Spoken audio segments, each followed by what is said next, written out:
Bonsoir à toutes et à tous et bienvenue sur la télévision TVBMS. Le Sénégal traverse-t-il une simple période de turbulence ou un véritable moment de remise en question?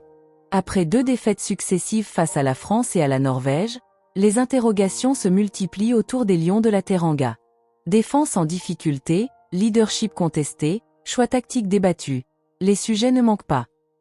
Pour analyser cette actualité, nous recevons ce soir Monsieur El Hadji San, ingénieur en télécommunications, passionné de football et observateur attentif des évolutions tactiques du football moderne.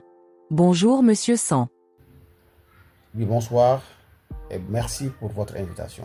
Avant de commencer, présentez-vous brièvement à nos téléspectateurs. Merci beaucoup de m'avoir donné cette chance, je vais dire, ou opportunité si vous voulez bien. Moi, je m'appelle El Hadji San, ingénieur en télécommunications et spécialisé en informatique et en téléinformatique. Mais au-delà de mon activité professionnelle, je suis un passionné de football depuis de nombreuses années. Voilà. Donc, je m'intéresse particulièrement à l'analyse tactique et à l'organisation des équipes et aussi à l'étude des performances collectives. J'aime observer ce qui fonctionne ou ce qui ne fonctionne pas et analyser aussi les décisions techniques prises pendant les matchs. Aujourd'hui, je vais donc partager mon regard d'analyste et de passionné sur la situation actuelle de notre équipe nationale. Entrons dans le vif du sujet. 2 matchs, 2 défaites et 6 buts encaissés. Quel est votre premier sentiment après cette fenêtre internationale ? Merci beaucoup d'avoir posé cette question. Bon, mon premier sentiment est la déception, mais aussi à l'inquiétude vraiment. Alors, pas forcément à cause des défaites, parce qu'une équipe nationale peut perdre contre de grandes nations de football comme la France et la Norvège, c'est clair. Mais ce qui m'inquiète davantage, c'est la manière dont ces défaites sont arrivées. Ça, je le dis, en tant que champion d'Afrique. Le Sénégal a longtemps bâti sa réputation sur une défense solide, une discipline tactique exemplaire et une grande maîtrise des moments difficiles. Or, aujourd'hui, on constate une équipe qui doute, voyez, qui subit davantage et qui encaisse beaucoup plus facilement qu'avant. Mais c'est ce changement d'identité qui m'a beaucoup interpellé, vraiment. Selon vous, est-ce un accident de parcours ou le signe d'un problème plus profond ? Alors, pour répondre à cette question, je pense qu'il faut éviter les conclusions trop rapides. Ça aussi, il faut s'y rendre compte qu'il serait également dangereux de considérer ces résultats comme un simple accident. Voyez, parce que depuis plusieurs mois, on observe certaines fragilités dans le jeu sénégalais. Vous avez vu les matchs amicaux qu'on a eus contre les États-Unis, bon, et l'Arabie Saoudite, vous avez vu, on a beaucoup de difficultés défensives. Les 2 matchs ont simplement mis en lumière des difficultés qui existaient déjà, mais qui étaient parfois masquées par les résultats. Aujourd'hui, le véritable défi consiste à identifier ces problèmes avant qu'ils ne deviennent structurels. Mais contre la France, pour moi, c'est la bataille du milieu de terrain. La France a réussi à contrôler le rythme du match, presque du début jusqu'à la fin. Alors, le Sénégal a souvent couru après le ballon et a laissé trop d'espace entre les lignes. Si vous regardez bien, lorsque les milieux sont dépassés, mais la défense se retrouve exposée. Ça, c'est clair. Voilà.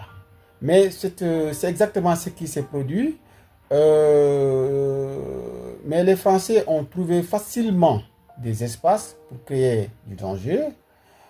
Et vraiment, à ce niveau-là, à ce niveau de compétition, chaque mètre laissé à l'adversaire se paie immédiatement. Oui. Et concernant le match contre la Norvège ? Alors, pour moi, bon, la réponse est claire. Parce qu'il y avait la place pour obtenir un résultat. Offensivement, le Sénégal a montré davantage de caractère. Voyez, Mais l'équipe est revenue plusieurs fois dans... c'est ce manque de maîtrise émotionnelle qui est préoccupant, vous voyez. Donc, mais une grande équipe doit savoir gérer les moments importants du match. Parce que à ce mondial, une défaite, une erreur se pèse très cash, surtout avec les grandes équipes comme la France et la Norvège. Vous évoquez souvent les problèmes défensifs. Où se situe précisément le problème? À mon avis, ce n'est pas uniquement un problème de défenseur. À mon avis. Alors, le problème est collectif. Bon, c'est une défaite est collectif. Hein. La première défense commence par les attaquants.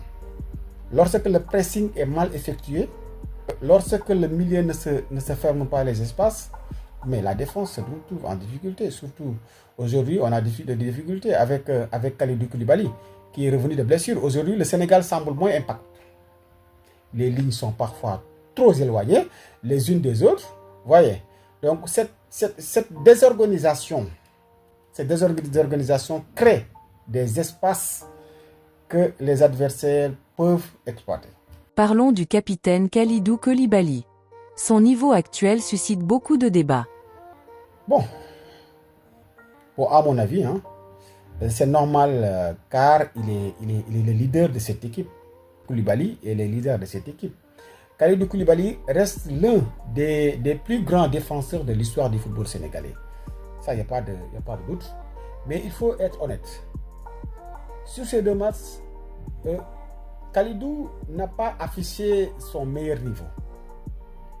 Son retour après blessure peut expliquer bien sûr certaines difficultés physiques ou certains manques de rythme. Vous voyez, toutefois, je refuse d'en faire le seul responsable. Quand une défense souffre, c'est rarement la faute d'un seul joueur. Vous voyez, donc vraiment, c'est ça la question. En tout cas, le responsable numéro 1, pour moi, c'est le coach. C'est le coach, mais pas Koulibaly. Parce que Koulibaly a revenu de blessure, même pas 2 semaines. Vous le titularisez, mais c'est normal. Hein? Voilà. Certains supporters estiment que Malang Sarr aurait dû être convoqué. Comprenez-vous ce débat? Oui, parfaitement.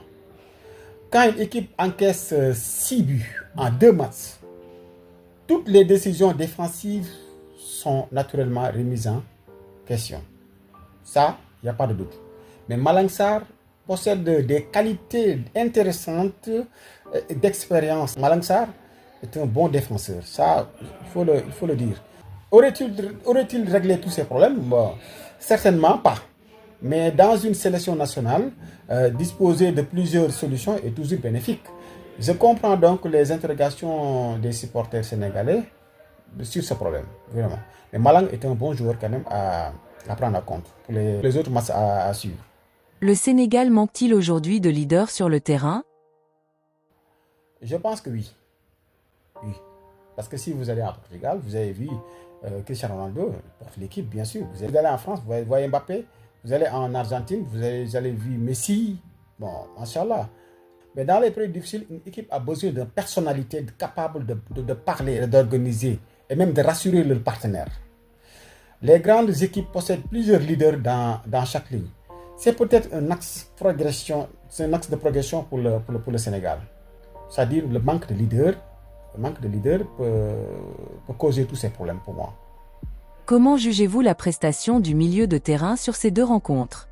Bon, je l'ai évoqué à l'entame de mes propos. Le milieu n'a pas totalement répondu aux attentes. Pour moi, le football moderne se gagne souvent en milieu. C'est là que l'on récupère les ballons, que l'on impose le rythme et que l'on protège bien sûr la défense. Parce que si l'attaque est bien positionnée, je crois que ça peut faire du bien sur la défense. Mais le Sénégal a parfois manqué de maîtrise dans cette zone. Il y a eu trop de pertes de balles et pas assez de contrôle dans les moments difficiles. Avec Gana Gueye, voilà, c'est compliqué, hein? C'est compliqué vraiment avec notre milieu de terrain. Le sélectionneur est-il aujourd'hui sous pression? Forcément, forcément. Parce que le coach est le premier responsable des résultats du match. Dans toutes les sélections du monde, le sélectionneur est jugé à régler tous ces problèmes. Quel message souhaitez-vous adresser aux supporters sénégalais? Pour le message, alors, je leur demande de rester exigeants, mais aussi patients. Parce que c'est une compétition. On a joué deux matchs. Ça nous reste contre l'Irak. On peut gagner ce match-là et espérer sortir des meilleurs troisièmes. Alors, le football connaît des cycles. Aucune grande nation ne traverse son histoire sans période compliquée. Ça, quand même, il faut le savoir. Aujourd'hui, le Sénégal est face à un défi. Mais cette équipe a déjà démontré sa capacité à rebondir dans le passé. On est champion du monde. On doit venir en Coupe du Monde montrer qu'on est des bons leaders. Je suis convaincu qu'elle peut le faire à nouveau. Merci beaucoup Monsieur El Hadjissan pour cette analyse détaillée et passionnante. Ce fut vraiment un plaisir de partager ce moment avec les téléspectateurs de la télévision BNN Melo Sénégalais TV. Merci. Merci à tous de nous avoir suivis. Rendez-vous très bientôt sur la télévision TBMS TV pour une nouvelle émission consacrée à l'actualité du football sénégalais. Excellente soirée à tous.